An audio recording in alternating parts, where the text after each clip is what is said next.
And beyond that, and I don't want to take up too much time on this, I know we got to get going on this meeting, but we do a lot of other stuff with reverse operations, us, meaning the deputies acting as prostitutes, and we arrested Johns that come into town and try to pick them up. And we continue just to use other tactics, which only you, with road patrol, I know you have your guys, and we're instructing all the other squads as well to be, how was the word, hyper-technical maybe? That'll work. But Captain, if you don't mind, let me just start off by saying this. Let me tell you how I got here, first of all, because it's important. I'm a field training officer. I train new sergeants. I overlook the field training program with newly deputies who come on board. And they happen to pick District 14, as your district here, as being one of the training districts of 5 out of the entire county. So I had an option. I could go anywhere as a senior sergeant. I could go anywhere I wanted. But I chose to come to District 14, mainly because I knew of the leadership that Captain Solo provided. So let me assure you of one thing. You got the best the agency has to offer. And the captain, and I tell you what, this CP unit, I've seen them all in all the districts. This unit works their butt off. Okay? And it means a lot. It really means a lot. So you got a big squad here. Okay? Let me assure you of that. Now, when I got here, I didn't know much about Lake Worth. I had never worked here before. Really don't hang out here as well. So even though I've only been about 5 months, I've had an opportunity now to drive around, to see the kind of the problems that we as law enforcement are dealing with, but also what the community as a whole is facing. Okay? And there's a lot of work to be done. And I can assure you right now, we cannot do it by ourselves. We need the community's involvement. Just like the mayor said. If you don't get involved, you don't get off the bench, you get in the game, we're just going to be spinning our wheels. And you're probably asking, well, what can we do? Well, let me tell you this. I can't believe how many times I have gone to calls where we have met with witnesses or victims who come up to us and say, what are you doing? Well, we're investigating this burglary just occurred to this residence. She goes, they will say like, well, you know what, that's interesting because I saw a person that was looking in the window, but I didn't know, I didn't want to bother the sheriff's office about it. And lo and behold, it more than likely was one of our suspects. We have a unique, so by getting involved with your eyes and calling us, communicating with the sheriff's office, we have a better chance of apprehending the suspects. And there's plenty of them. Okay? Right now, what we do is we take a look at the crime matrix. Basically, we do an analysis as to where the crime trends are, what they involve. We roundtable a way to combat it. Recently, because of the problems up at 1200 North Dixie, mainly around the academy there, that little school, we have decided to put together what's called the district initiative. Okay, it's also like an operational plan. And in there, it outlines the problem, okay, and how we can combat it. So what we do is, we come up with a plan, we talk to our deputies, we sell it to our deputies, and I can assure you, I know my squad is, and I know CP is very excited and anxious to make a difference. And we've been doing extra patrols, zero tolerance for beverage violations, zero tolerance for pedestrian violations, which is huge, because a lot of these prostitutes, they're running back and forth across Dixie, and that's an opportunity for us to remind them, hey, we're not going away. All right, the heat is on. And we're doing unmarked surveillances, where we use an unmarked car, and as soon as they identify a problem, possibility of a crime occurring, or the organization of a crime, we're in on it. Okay? And we have made, since we started this plan, we have already made numerous arrests, whether it be for beverage violations, pedestrian violations, warrants. We run them, we come across, they have a warrant system. We've made an impact already. But like I'm telling you, we need your involvement in this, because otherwise we're just going to spin our wheels. But I tell you what, I look forward to working with you all, and I know my squad is looking forward to it as well. So thanks. Just to wrap this up and get this back to the Commissioner, you can see the energy that a guy like Boley brings to the team, and I really appreciate you having him here. We just got through, just a few hours ago, getting a guy that we wanted. We try all different types of tactics. One of the things we did to get some of these street urchins, not urchins, off the streets. What's the guy, LaFlame? We just arrested blackmail, infamous. Blackmail? Yeah. Anyway, so what we did was we stuck a bike out by Publix, just left it there, and we just kind of just baited him. and it's literally what it was. And he just kept walking and walking around. Sure enough, he just ultimately jumped on it, got on it. Of course, we took him down, and his name, it'd be irrelevant really, the name of the guy, but just know it's a guy who we've always had a real problem with, and it's just Frolic. What? Frolic's the last name. Frolic, yeah, that guy. So we're gonna continue to do these things, and we, like the sergeant said, we just appreciate your trying to get together and doing everything you can to help out on your side. And I think we can make a real difference if we all work together, so thank you. Thank you. And this is the first time you've had a commission and a mayor that has actually pulled together the city and PBSO, and we're actually working together. We had an issue with the state's attorney's office. I contacted the state's attorney, the mayor and I were at a roundtable with the state's attorney. Captain Silva reached out, and he's actually working with us. Now everybody is actually working together. Same thing with the commissioner with code. You know, PBSO and the city used to fight a lot with code issues. You know, now with the new ordinances we just put in play, everybody's working together. Everybody's on the same page. It gives PBSO and the city a lot more teeth. So we are aggressively moving forward. We're going to go ahead and jump back to William Waters now. He's going to talk to you about the land development regulations, LDRs, and we it's been a 7-year process. We just finished them, and he's going to tell you exactly what can be done on North Dixie Highway. We've also created maps, and we've identified landowners that the CRA can walk away with, and the city, when someone comes to William and says, we want to do X in the city, William can say, you know, we have multiple parcels here on North Dixie that would be great for what you're looking to do. Same thing, the CRA can actually go out and market North Dixie because they know exactly what's available there. So William? This is one point of correction. The process actually took 8 years. 7 years, 8 years. A long time. Long time, but it began with a citizens master plan, which was basically a whole series of charrettes, which are like meetings to sort of iron out ideas and put ideas on the table and sort of vision for the city. And that master plan was basically finished in 2007. It wasn't formally adopted because it already had issues in it that were contentious based on the uses that were proposed, heights, lot coverages, and the approach that the zoning code would take. So beginning a couple of years ago, we revamped the whole process. We did a future land use element, which is the comprehensive plan, which designates basically the umbrella of how you can develop in the city and where things are going to happen. And from there, we embarked on rewriting the city's entire development code, which had not been fundamentally updated since maybe the mid-70s. And so there were a lot of uses that didn't exist anymore, and a lot of new uses weren't even recognized. So at the end of the day, the City Commission adopted on second reading the new land development code, which put in place new zoning for the entire city. And on Dixie Highway, there's a hybrid component to it in the sense that the east side of Dixie Highway is looked at a little bit different than the west side because of neighborhood issues related to compatibility, heights, harmonious architecture. The east side of the city is maxed out on Dixie Highway to 3 stories. The west side can go to 4 stories and 45 feet. What we also did is, and that district goes all the way basically to G Street in many areas, and I'll show it on the map when I come around the front. We also looked at mixed-use projects, because the old code basically said you can do one type of use. It's an office, it's a restaurant, it's a hotel, and what the mixed-use definition allows you to do is mix a variety of uses together based on certain percentages that are in the code, or a standalone type. You can do a single use or you can do multiple uses, and those can all be approved at one hearing before the Planning and Zoning Board. The City Commission did up the square footage under which a project would go to the board. Under the old code, if you had a project of 3,000 square feet or more, it had to be reviewed by the board, and oftentimes it had to go on to the City Commission. Now it's 7,500 square feet, and most of those only go to one board meeting, the Planning and Zoning Board. Only when you're going to do a gigantic project where you have to change the comprehensive plan, or you want to sort of massage the zoning code, does it have to go to the City Commission.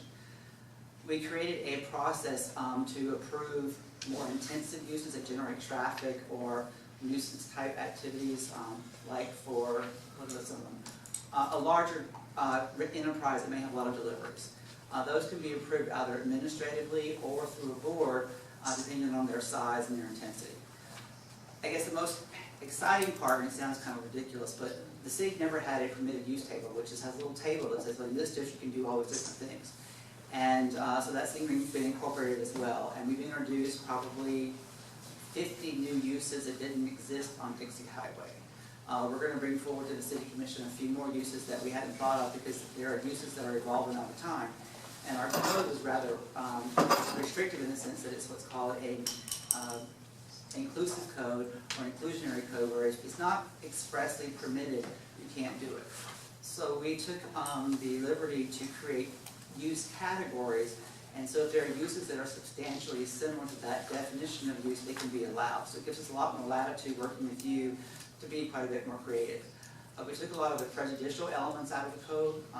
What was odd is that part of the city could have a new car lot, but it couldn't have a used car lot. And fundamentally, those two sales activities are essentially the same. They were coming into the city as long as they met the landscape code, the size of the lot, and the building. It really didn't matter whether it was a used car or a new car. Because, for instance, if you go to a CarMax or off-lease only, experience is very similar to buying a new car, but you couldn't do that on Dixie Highway anywhere. But you could buy a new car, but we don't have a new car dealership. There are several uses that are similar to that, which have now been fundamentally mechanisms been put in place, and you can actually approve those. So the uses along Dixie Highway include retail, general commercial, standalone retail, comparison shopping, which might be like a shopping center. Hotels are allowed on Dixie Highway. Townhouses mixed in with mixed use are allowed. You can mix those uses together, combinations on one floor or another. The Dixie Highway mixed-use district probably has the broadest array of uses of any district in the city, except for what's called mixed-use west, which is basically 10th Avenue North and Lake Worth Road west of 95. We're hoping that it will put in place a mechanism to attract people to the city, because the process is predictable. It has a very distinct time frame. Much of the subjectivity which people would experience going before a board has been taken out. And also, it has a form base which basically describes how a building will get built. You're given a volume that you can put a building in, but you can't fill the whole thing up, which provided some predictability to the community that what came out the other end was something that would be expected. And we took a lot of time, and we basically have 90–95% agreement in the city over what the LDRs state. There's still a little bit of friction about a couple of elements, and hopefully we'll get past that. But it may be more interesting to hear what your visions or thoughts are about the city in that district, and see whether we actually got that message, because I know we had over 30 public meetings, and most of your faces I don't recognize from any of those meetings. So we didn't really hear from you, at least in my tenure here, on developing the LDRs. And it is a living, breathing document. It can be massaged, it can be adjusted and amended as we practice going forward. And we're going to find glitches, and we'll fix those. But it has set the foundation that people can come into the city and invest in a very respectful and predictable way. Any questions? Phil? Mr. Waters, thank you. I heard you say that 45 feet on the west side. Is there any benefits, or does the city give any variances for underground parking? Because parking is an issue on a lot of the sites. The height and storage are based on the slab, first floor slab that's built to the flood elevation requirements. So if you build below grade, it doesn't count. If you kind of hide a story in the ceiling and a roof, it may not count, or might entirely count. So to answer your question, below grade does not count toward the stories. And it would not count toward the FAR, which is floor area ratio, which is actually a percentage of how many square feet of a building can you have in proportion to the size of the lot. We put a number of mechanisms in, because under the old code, you could basically build a building that covered every portion of a lot, except up to like 15% of it. So you have a setback of 5 feet in the back, 5 on both sides, and 5 in the front. So you build this huge building with no landscaping under the old code. And you could build to 65 feet, which never happened. It was there for 30 or so years, and no one built a building that big on Dixie Highway. So we tried to ensure that we were respectful to the environment and also the landscape code, and the buildings would be complementary to each other. And our goal too was to facilitate smaller buildings that are compatible with Lake Worth, so we have a collection of buildings built and fill up the city in a way, and then in time in the future we may adjust the code to our bigger ones as opposed to having one big building and the rest of the city dies. And that's what's kind of happening in many communities where you just see vacant lots everywhere and you see just one big building sitting by itself. So we're trying to encourage a broad base of investment along the whole corridor, because the only way that Dixie Highway is really going to thrive and be successful is that it has a string of new uses and new investment from the canal all the way to the Lantana border. Any more questions on land development? What can be done? Any thoughts, ideas? Okay, then we'll move on and we'll come back if anything else pops up. Madam Secretary, please. Well, really, can we talk a little bit about, it's very difficult, I think, people know, okay, can I put a second story, can I put a third story, if you're gonna redevelop, whatever. What are we looking at in regards to, when we bring in new business owners, we bring in new residents in the city, whatever, how does that affect the people sitting right here? I mean, Well, one of the things that's happened, there is a larger customer base being created in the city. We have, in the process of being constructed or approved, about 500 new residential units in the city. Their value, there's both rental and homeownership options. They, for the most part, will help build a array of citizens in the city who have a little bit higher disposable income than we have now. The mayor didn't mention, but we are at a bit of a disadvantage right now. I think our poverty rate is about 32%, which is not great. So just looking at the face of it, the citizens of Lake Worth don't have a lot of disposable income to spend on Dixie Highway or anywhere in the city. And hopefully with the new housing that's been proposed, there will be people who have a little bit higher skill level, a higher income bracket, and they will have an opportunity to spend on Dixie Highway. Dixie Highway is so interesting. I mean, the reason why it's so very, very important, North and South Dixie, is if you think about it, every other city has a direct dump off from 95 into their downtown, right? So, no, when you come, whether it's from 6th or you come in from 10th now from I-95, you're traveling down Dixie Highway. And it is our entrance into the city. It's our entrance from West Palm Beach through town. It's our entrance. It really is crucial. Your success is crucial to the city's success. So there really has to be, we have to give you the attention that you need and you deserve, because it is our thoroughfare, our gateway. And that's really what's so very, very important, about this project. But like I said, we need to find out, what are you going through? We know about the prostitution. We know about what other issues. I would just love to hear what other issues you're facing as a business owner in Lake Worth right now. What stuff could we, anyone wanna? Any thoughts, ideas? What concerns you may have? Mine's not an issue, mine's a question, have you, I know you're saying that you wanna create smaller businesses so you don't have these large ones, but have you looked at? Buildings, not necessarily businesses, have to be big. Right, but, buildings, excuse me, but have you looked at, getting together maybe the BBB or any other organizations, Economic Development Council, to kind of look at some of the areas where maybe we can take some of these things, renovate, create something that will create jobs, so that you have employees down here on their breaks that can walk and support the other shops that are along Dixie Highway? Are you in that process of, maybe that's something, we have created a business group in the chamber, maybe that's one of the initiatives that we can get behind to kind of help look for shovel-ready areas or areas that could possibly bring in somewhere, another organization that can create jobs for the area so that you have that disposable income to support the local. It's an interesting term you use. Shovel-ready is pushed by the Business Development Board of Palm Beach County, that you have land or a building that's just ready for someone to sort of move in or get a development project approved and move forward. We have been in close discussions with the Business Development Board for at least 2 years, as well as the Economic Sustainability Office of the county, and actually the Cultural Council of Palm Beach County as well. And Joan's office and the Cultural Council and I are putting together a series of 2 forums to sort of explain how the LDRs work.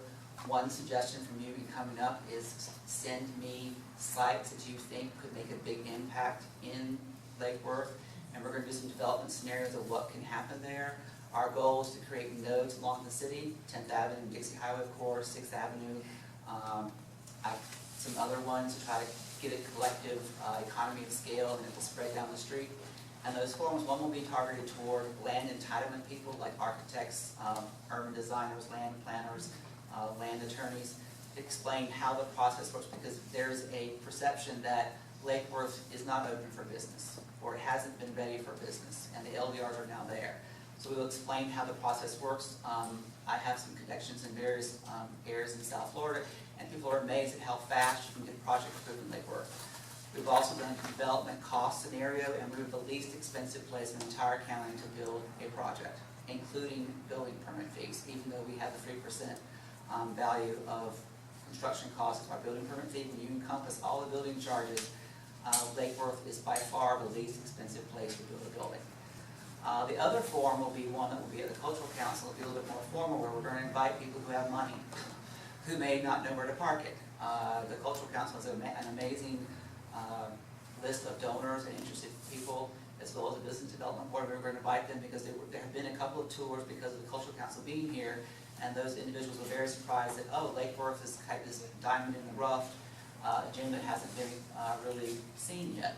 And so there is interest building to invest in the city, but some of those people don't really know how to go about it. They don't really know what might be there. They're trying to put the different entities together to encourage investment in the city, which is critical. Maybe one of the things you could do is kind of put some of those bullet points that you just said, because I think there's a lot of corporations and things that are not aware of how quickly things can move and turn around here. And if you can share that with us, we'll be happy to blast it out to, this is where the chamber can come in and help and support, and be part of the team, and get behind initiatives and do resolutions and that.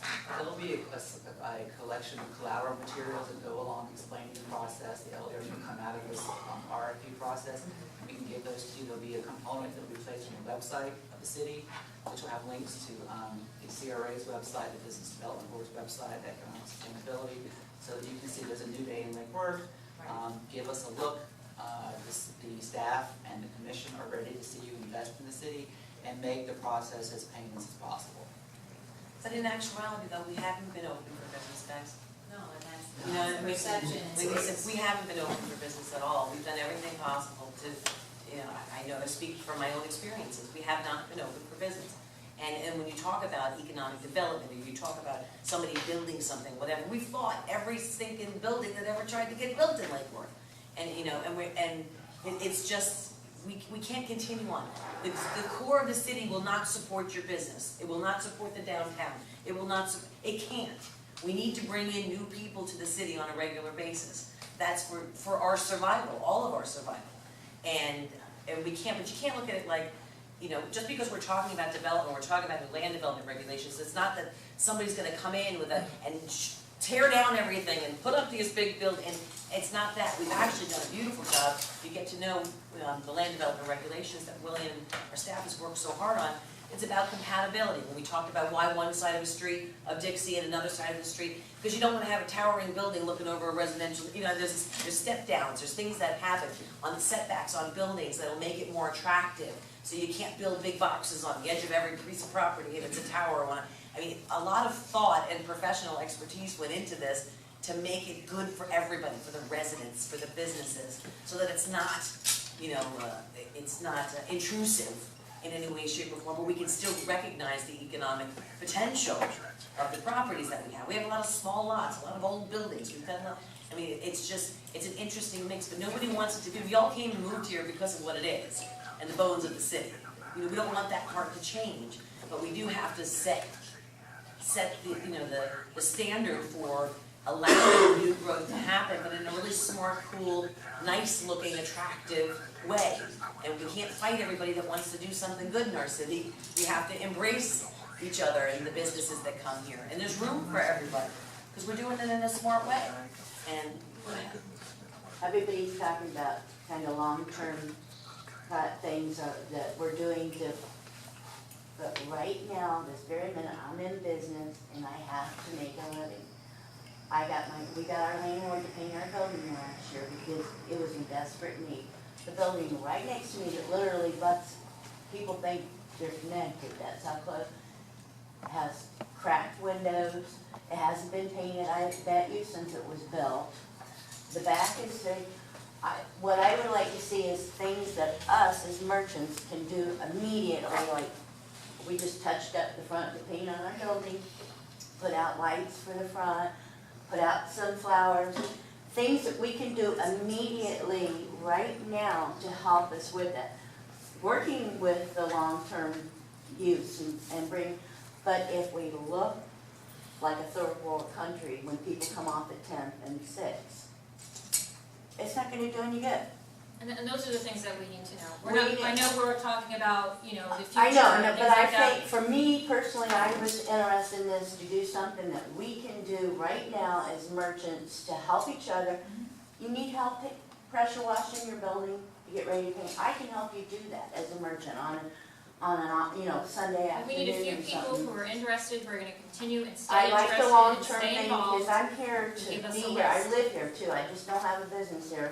My daughter lives here too, she's raising a family here, which is a big challenge in Lake Worth, to raise children. And And that's, it's an that's, environment. that's one thing. But we- we're here to stay, we wanna be here, we both like the quirky, the funky part. But if we can't get out and clean up in front of our own stores and help our neighbor who doesn't, or get, when I went to work yesterday, I got out of my car, because we have to park in the back. I swear there was a dead body next door, the odor was so bad, I was so worried about, I walked around the parking lot next door that's open. Don't know what it was. I didn't actually find a body, it might have been an animal, but I know what a dead body smells like. I really thought there was a dead body. And that's one thing. Somewhere, I mean, and my customers pull up and smell that. And we can start identifying that. I know in the back of your building you had prostitution activity. So as we identify, This is the one you yelled at them. she goes out and yells at them. But that's one thing we did with the net team through the CRA. We identified some things that we could actually grab onto the No, Joel neighborhood Morgenstern association. came by and asked me a couple weeks ago, or maybe even a month ago, of issues. I described the ones that I know of, there's 3 of them, told them where they hang out. Yeah, Was that's part very of the good. sheriff's He gave initiative. Yep. Me and the lady next door a no trespass affidavit. You get, you know, the sheriff's department's good. I'm not saying that, but for me personally, I'm looking for things that we can do together as merchants right now to kickstart ourselves. And one thing you can do is you can walk away from this meeting and tell your neighbors, because we did flyer everyone on North Dixie multiple times, and you see who's here tonight. So we need you to go back and tell your neighbors, get them involved, and we need to hear exactly what we can do to get you kickstarted. We're going into season. Yeah, I live in West Palm Beach also, and for 3 years I spent on the West Palm Beach Dixie Highway Visioning Committees that they had. And all this is not, again, unique. What I found out on those, at those meetings, and we had it started out maybe 75 business owners there, and then it dropped down to 45 over the year, people dropped out. And one of the reasons is it's really, really important to